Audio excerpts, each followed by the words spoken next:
ডিমের যে কোনো রেসিপি আমার ভীষণ প্রিয়, কোরমা হয়ে থাকলে তো কোনো কথাই নেই। আজ বানিয়ে নিচ্ছি রাজকীয় স্বাদের ডিমের কোরমা।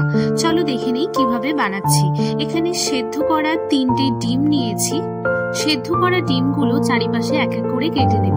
আর একদিকে কিছুটা পরিমাণে শুকনো মশলা নিয়েছি ফোড়নের জন্য। একটা শুকনো লঙ্কা, 3টে এলাচ, দারচিনি, লবঙ্গ, তেজপাতা নিয়ে নিলাম। আর একদিকে কিছুটা পরিমাণে পেঁয়াজ, দুটো কাঁচা লঙ্কা, কয়েকটা কাজু দিয়ে ভালো করে একটা পেস্ট তৈরি করে নেব।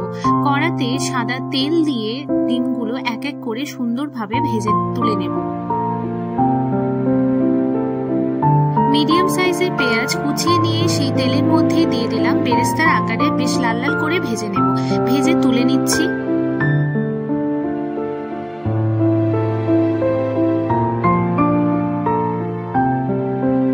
ফোড়নের জন্য এক এক করে শুকনো মশলাগুলো দিয়ে দিলাম।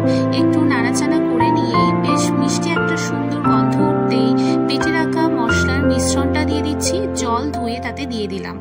এরপর আদা রসুন বাটা দিয়ে দিচ্ছি। একবারে বেশ ভালো করে কষাতে থাকবো। বেশ অনেকক্ষণ ধরে কষিয়ে নেব।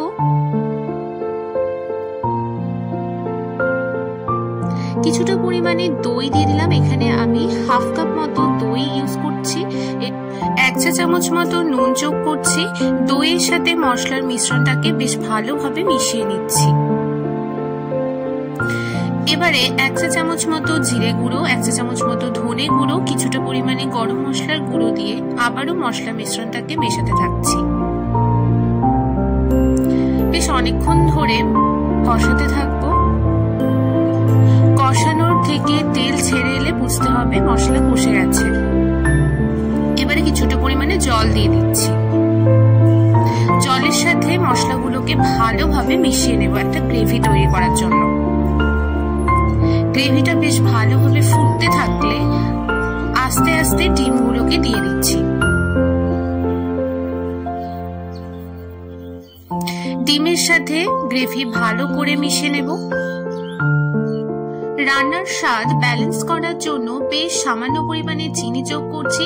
চিনি গ্রেভির সাথে ভালোভাবে মিশিয়ে নেব। পুরো রান্নাটাকে বেশ আলতো আছে হতে দেব। গ্রেভি ফুটে এলেই বুঝতে হবে রান্নাটা হয়ে গেছে। এরপর চারিপাশে বেরেস্তা ছড়িয়ে দিয়েই আজকের রেডি ডিমের কোরমা, যা ভাত, রুটি, পরোটা যে কোনো কিছুর সাথে বেশ ভালো যায়।